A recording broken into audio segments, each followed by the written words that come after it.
peale.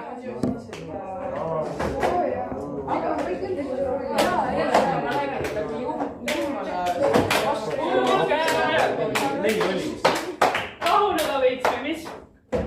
Tund algab. Palun. Nii. Kõik rahulikult, kõik on istudes. Tänane teema siis. Meil on ümardamine. 57 lehekülg, palun. Vihikus. Mis see on peale?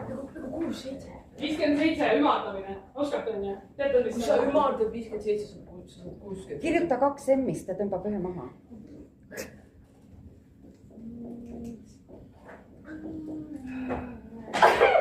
Nii. Terviseks. igatahes. Nii. Õpetaja. Me hakkame. Mis sa tahad, Kert? Mul on küsimus. Mis küsimus? Jah, davai, teeme otsast peale. Nii, hello.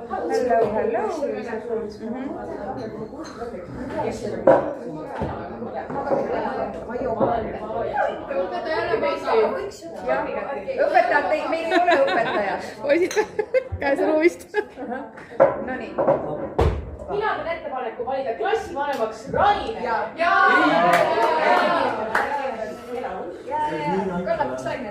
Mis Rainer? Miks mina teistest parem olen? No ma õpin halvasti.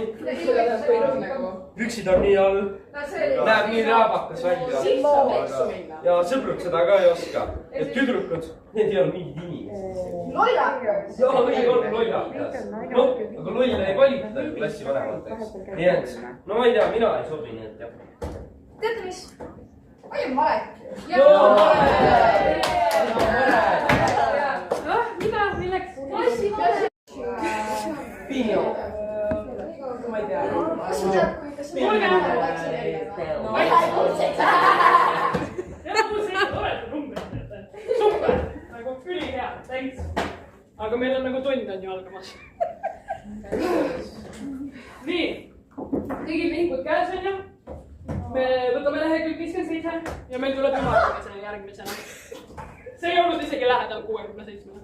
Aga kui lisada 10. Kui lisada 10, jah, näe, see on seda aru. Ma ei saanud aru sellest, aga see on Mul on juba lõpp käes. Nii. kas siis lehekülg 67 või lahti võtta? 57 oli. 67. Kuulge, rahulikult. Hakkame pihta. Mul on küsimus. Mis sa tahad? Küsimust esitada. No, mis küsimuse? Ma matemaatika kohta muidugi. Matemaatika kohta küsimuse.